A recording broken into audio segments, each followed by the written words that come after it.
ਅਗਲੀ ਜਿਹੜੀ ਹਰਜੋਤ ਸਿੰਘ ਜੀ ਖਬਰ ਜਿਹੜੀ ਕਰਦੇ ਜਾਈਏ ਕਹਿੰਦੇ ਵੀ ਰਸ਼ੀਆ ਨੇ ਮਿਲੀਅਨਸ ਆਫ ਡਾਲਰ ਜਿਹੜੇ ਸਪੈਂਡ ਕੀਤੇ ਨੇ ਪੋਲੀਟੀਕਲ ਕੈਂਪੇਨਸ ਦੇ ਵਿੱਚ। ਯੂਐਸ ਜਿਹੜੇ ਅਧਿਕਾਰੀ ਆ ਇੰਟੈਲੀਜੈਂਸ ਆ ਉਹਨਾਂ ਨੇ ਇਹ ਜਿਹੜਾ ਹੋ ਪਾਇਆ ਕਹਿੰਦੇ ਵੀ ਦੁਨੀਆ ਭਰ ਦੀਆਂ ਵੱਖ-ਵੱਖ ਪੋਲੀਟੀਕਲ ਕੈਂਪੇਨਸ ਦੇ ਵਿੱਚ ਜਿੱਥੇ ਜਿੱਥੇ ਵੀ ਇਹਨਾਂ ਨੂੰ ਲੱਗਦਾ ਵੀ ਇਹਨਾਂ ਦੇ ਪਸੰਦੀਦਾ ਪਾਰਟੀ ਜਾਂ ਇਹਨਾਂ ਨੂੰ ਫਾਇਦਾ ਪਹੁੰਚਾਉਣ ਵਾਲੀਆਂ ਪਾਰਟੀ ਤੇ ਕੈਂਡੀਡੇਟਸ ਹੋਣਗੇ, ਉਹਨਾਂ ਨੇ ਹੁਣ ਤੱਕ ਰਸ਼ੀਆ ਨੇ ਕਹਿੰਦੇ ਸੀਕ੍ਰੇਟਲੀ ਲੁਕ ਛਿਪ ਕੇ $300 ਮਿਲੀਅਨ 2 ਦਰਜਨ ਕੰਟਰੀਜ਼ ਦੇ ਵਿੱਚ 2014 ਤੋਂ ਬਾਅਦ ਚ ਜਿਹੜੇ ਉਹ ਸਪੈਂਡ ਕੀਤੇ ਨੇ। ਕਹਿੰਦੇ ਵੀ ਇਹਦੇ ਨਾਲ ਦੁਨੀਆ ਭਰ ਦੇ ਵਿੱਚ ਪੋਲੀਟੀਕਲ ਇਵੈਂਟਸ ਉਹਨਾਂ ਦੇ ਬਾਰਡਰ ਤੋਂ ਬਾਹਰ ਜੋ ਵਾਪਰ ਰਹੀਆਂ ਆ ਉਹਨਾਂ ਉੱਤੇ ਕਿਤੇ ਨਾ ਕਿਤੇ ਕਾਬਜ਼ ਰਹਿਣਾ ਚਾਹੁੰਦੇ ਆ। ਕੈਂਬਰਿਜ ਐਨਾਲਿਟਿਕਾ ਦਾ ਮਸਲਾ ਸਭ ਨੂੰ ਯਾਦ ਹੋਣਾ ਵੀ ਜਦੋਂ ਟਰੰਪ ਹੋਣਾ ਦੀ ਇਲੈਕਸ਼ਨ ਜਿਹੜੀ ਹੋਈ ਸੀ ਉਸ ਤੋਂ ਬਾਅਦ ਜੇ ਬੜਾ ਵਿਵਾਦਗ੍ਰਸਤ ਮਸਲਾ ਜਿਹੜਾ ਸਾਹਮਣੇ ਆਇਆ ਸੀ ਵੀ ਕਿਸ ਤਰੀਕੇ ਦੇ ਨਾਲ ਇੱਥੋਂ ਦੇ ਲੋਕਾਂ ਦੇ ਉੱਤੇ ਸੋਸ਼ਲ ਮੀਡੀਆ ਦੀ ਵਰਤੋਂ ਕਰਦੇ ਹੋਏ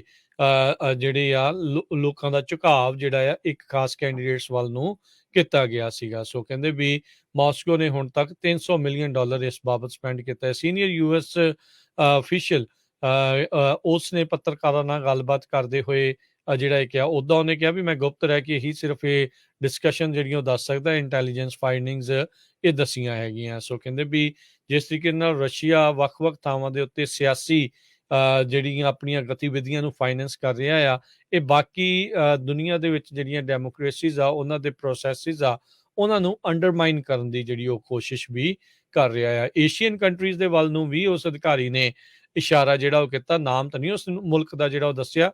ਉਸ ਦੇ ਵਿੱਚ ਉਹਨਾਂ ਨੇ ਇਹ ਕਿਹਾ ਵੀ ਇੱਕ ਅੰਬੈਸਡਰ ਰਸ਼ੀਅਨ ਅੰਬੈਸਡਰ ਦੇ ਦੁਆਰਾ ਮਿਲੀਅਨਸ ਆਫ ਡਾਲਰ ਕੈਸ਼ ਦੇ ਵਿੱਚ ਦਿੱਤਾ ਗਿਆ ਇੱਕ ਪ੍ਰੈਜ਼ੀਡੈਂਸ਼ੀਅਲ ਕੈਂਡੀਡੇਟ ਨੂੰ। ਸੋ ਕਹਿੰਦੇ ਵੀ ਅਲਬੀਨੀਆ, ਮੋਂਟੇਗਰੋ, ਮੈਡਾਗਾਸਕਰ ਤੇ ਪੋਟੈਂਸ਼ੀਅਲੀ ਇਕਵਾਡੋਰ ਦੇ ਵਿੱਚ ਵੀ ਇਹਨੇ ਪੋਲੀਟੀਕਲ ਜਿਹੜੀਆਂ ਪਾਰਟੀਆਂ ਤੇ ਕੈਂਡੀਡੇਟਸ ਦੇ ਉੱਤੇ ਖਰਚਾ ਕੀਤਾ ਹੈਗਾ ਆ। ਜੀ, ਅਗਲੀ ਖਬਰ ਬੇਕਰਸਫੀਲਡ ਤੋਂ ਆ ਰਹੀ ਹੈ। ਬੇਕਰਸਫੀਲਡ ਦੇ ਪੁਲਿਸ ਡਿਪਾਰਟਮੈਂਟ ਨੇ ਪਿਛਲੇ ਵੀਕਐਂਡ ਦੇ ਦੌਰਾਨ 3 illegal take over side shows event ਨੂੰ ਕੀਤਾ ਹੈਗਾ। ਇਹ ਜੋ ਸਾਈਡ ਸ਼ੋਜ਼ ਆ ਇਹ ਕਈ ਕਮਲੇ ਹੋਏ ਆ, ਇਕੱਠੇ ਹੋ ਕੇ 100 ਕਾਰ ਜਿਹੜੇ ਰਸਤੇ ਹੁੰਦੇ ਆ ਉੱਥੇ ਲੈ ਕੇ ਹਾਈ ਸਪੀਡ ਦੇ ਉੱਤੇ ਆਪਣੀਆਂ ਕਾਰਾਂ ਦਲਾਉਂਦੇ ਹੈਗੇ ਆ। ਇਹ ਸਭ ਤੋਂ ਪਹਿਲਾਂ ਪ੍ਰੋਬਲਮ ਓਕਲੈਂਡ ਸ਼ੁਰੂ ਹੋਈ ਸੀ, ਫਿਰ ਸੈਨੋਜ਼ੇ ਤੇ ਹੁਣ ਵੱਖ-ਵੱਖ ਸ਼ਹਿਰਾਂ ਦੇ ਵਿੱਚ ਫੈਲ ਰਹੀ ਹੈਗੀ ਆ। 11 ਲੋਕਾਂ ਨੂੰ ਬੇਕਰਸਫੀਲਡ ਦੀ ਪੁਲਿਸ ਡਿਪਾਰਟਮੈਂਟ ਨੇ ਇਸ ਸੰਬੰਧ ਦੇ ਵਿੱਚ ਅਰੈਸਟ ਕੀਤਾ ਹੈ, ਜੋ ਕਿ ਬੇਕਰਸਫੀਲਡ, ਡਲੀਨੋ, ਲੈਮੌਂਟ ਤੇ ਫ੍ਰਿਜ਼ਨੋ ਏਰੀਏ ਨੂੰ ਬਿਲੋਂਗ ਕਰਦੇ ਹੈਗੇ। ਜੀ ਬਿਲਕੁਲ।